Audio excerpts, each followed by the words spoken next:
Welcome to exclusive field report. SRM college వ్యవహారంపై సర్కారు serious అయింది. పరకామణి కేసులో సిఐడి దూకుడు పెంచింది. బోరుబండలో బండి సంజయ్ మీటింగ్ కు అనుమతి లభించింది. అండ్ జూబ్లీహిల్స్ లో జోరుగా ఎన్నికల ప్రచారం జరుగుతుంది. అంశాలపై ఫీల్డ్ రిపోర్ట్ లో మరింత సమాచారం అందించేందుకు అమరావతి నుంచి శ్రీహరి, తిరుపతి నుంచి సునీల్, హైదరాబాద్ నుంచి కుమార్, అజీం లైవ్ లో సిద్ధంగా ఉన్నారు.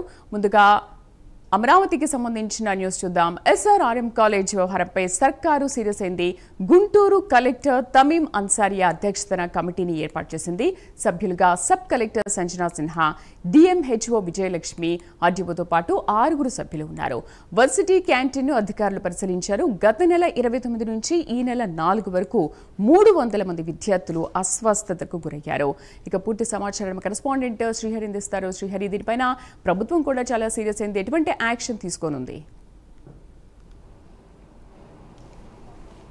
రైట్ శ్రీదేవి, ఎస్ఆర్ఎం యూనివర్సిటీ ఏదైతే ఉందో విమర్శలకు అయితే పెద్ద ఎత్తున అయితే నిదర్శనంగా ఉంది. ఇందులో ప్రధానంగా చూసుకున్నట్లయితే ఎస్ఆర్ఎం యూనివర్సిటీ విద్యార్థులు గత నెల ఏదైతే ఉందో 29వ తేదీ నుంచి కూడా ఎస్ఆర్ఎం యూనివర్సిటీ విద్యార్థులు అస్వస్థకు అయితే గురి అవుతున్న పరిస్థితి కనపడతా ఉంది. ఇందులో ఫుడ్ సరిగా లేదంటూ కూడా పెద్ద ఎత్తున అయితే విమర్శలు నిరసన తెలిపారు విద్యార్థులు. ఇందులో ప్రధానంగా చూసుకున్నట్లయితే విద్యార్థుల తల్లిదండ్రులు తమ భవిష్యత్తు ఎక్కడ ఆరోగ్య పరిస్థితులు ఎక్కడ ఇబ్బందికర పరిస్థితుల్లో ఏర్పడతాయనే దానిపైన అయితే ఆందోళన చెందిన పరిస్థితి.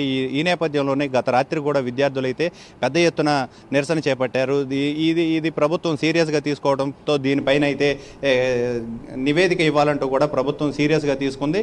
దీంట్లో ప్రధానంగా చూసుకున్నట్లయితే గుంటూరు జిల్లా సబ్ కలెక్టర్ ఎవరైతే ఉన్నారో తమీం అన్సారీ, గుంటూరు జిల్లా కలెక్టర్కి అయితే ఆదేశాలు ఇచ్చారు తమీం అన్సారియాకి. తమీం అన్సారియా 6 కమిటీ సభ్యులతో అయితే ఈ కమిటీని ఏర్పాటు చేసి వెంటనే ఎస్ఆర్ఎం యూనివర్సిటీ ఏదైతే ఉందో ఆ యూనివర్సిటీ వంటశాలను పరిశీలించి దాంట్లో ఉన్న విద్యార్థులతో మాట్లాడి వారికి ఉన్న సమస్యలను ప్రభుత్వం దృష్టికి అయితే నివేదిక రూపంలో అందించాలని చెప్పని కూడా ప్రభుత్వం కోరింది. ఈ నేపథ్యంలోనే వెంటనే అది కమిటీ ఏదైతే ఉందో వంటశాలను పరిశీలించి వంటశాలలో ఉన్న ఏ రకమైన ఫుడ్ వాడుతున్నారు అనే దానిపైన అయితే శాంపిల్స్ కలెక్ట్ చేశారు. ఆ శాంపిల్స్ కూడా నివేదిక రావాల్సి ఉంది. ఈ నివేదిక ఈరోజు సాయంత్రానికి అయితే కలెక్టర్కి అయితే ఈ కమిటీ అందించే దిశగా అయితే చర్యలు చేపట్టారు. ఇందులో ప్రధానంగా చూసుకున్నట్టయితే విద్యార్థులు పెద్ద ఎత్తున ఆందోళన చేపట్టడం, లక్షల్లో ఫీజులు వసూలు చేస్తున్నారు అంటూ కూడా తల్లిదండ్రులు అయితే ఆందోళన చెందుతున్నారు. లక్షల్లో ఫీజులు వసూలు చేస్తూ తమ బిడ్డలకు సరైన భోజనం సదుపాయాలు కల్పించడం లేదు అంటూ ఆందోళన చెందుతున్నారు తల్లిదండ్రులు. వాళ్ళ భవిష్యత్తు ఎలా ఉండబోతుందనే దానిపైన కొంత ఆందోళన చెందారు. ఇది యాజమాన్యం దృష్టికి తీసుకువెళ్ళినా కూడా యాజమాన్యం అయితే నిర్లక్ష్య వైఖరి అయితే కనిపిస్తుంది. ఇందులో ప్రధానంగా యాజమాన్యానికి ఇప్పటికే చాలాసార్లు విద్యార్థులు అయితే పెద్ద ఎత్తున నిరసన చేపట్టారు. అధికారులు గతంలో కూడా ఈ నిరసన చేపట్టడం సీరియస్ అయింది. అయినా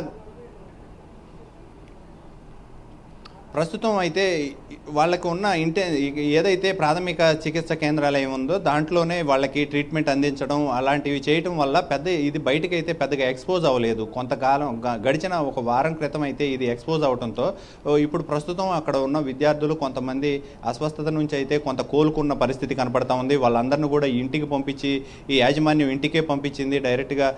బాగా సీరియస్గా ఉన్న 4 విద్యార్థులు అయితే ప్రస్తుతానికి చూసుకున్నట్లయితే ఎస్ఆర్ఎం యూనివర్సిటీ విద్యార్థులు ఎవరైతే ఉన్నారో ఈ సీరియస్గా ఉన్న విద్యార్థులు మాత్రం ఒకళ్ళు ఎన్ఆర్ఐ హాస్పిటల్లో, ఒకళ్ళు మణిపాల్ హాస్పిటల్లో అయితే చికిత్స పొంది అటు వారు ఇంటికి వెళ్ళిన పరిస్థితి అయితే కనపడుతుంది.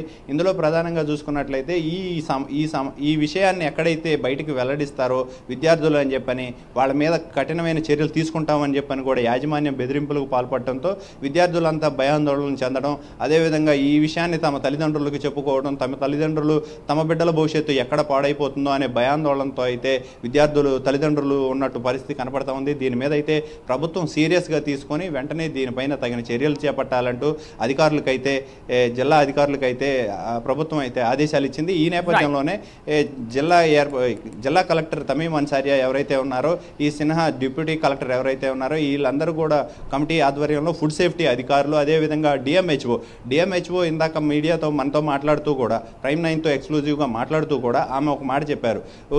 పలు శాంపిల్స్ అయితే కలెక్ట్ చేసాం. ఫుడ్కు సంబంధించిన దాంట్లో అయితే చాలా ప్రాబ్లమ్స్ ఉన్నట్టుగా విద్యార్థులు అయితే చెప్తున్నారు. వాటర్ కంటామినేట్ ప్రాబ్లం కూడా ఉన్నట్లుగా విద్యార్థులు అయితే చెప్తున్నారు అని చెప్పని డిఎంహెచ్ఓ కూడా తెలిపింది. దానికి సంబంధించి కూడా మరి కొంత నివేదిక అయితే ఈ రోజు సాయంత్రానికి కలెక్టర్కి అందిస్తామంటూ కూడా ఆమె తెలిపారు. శ్రీదేవి. శ్రీహరి.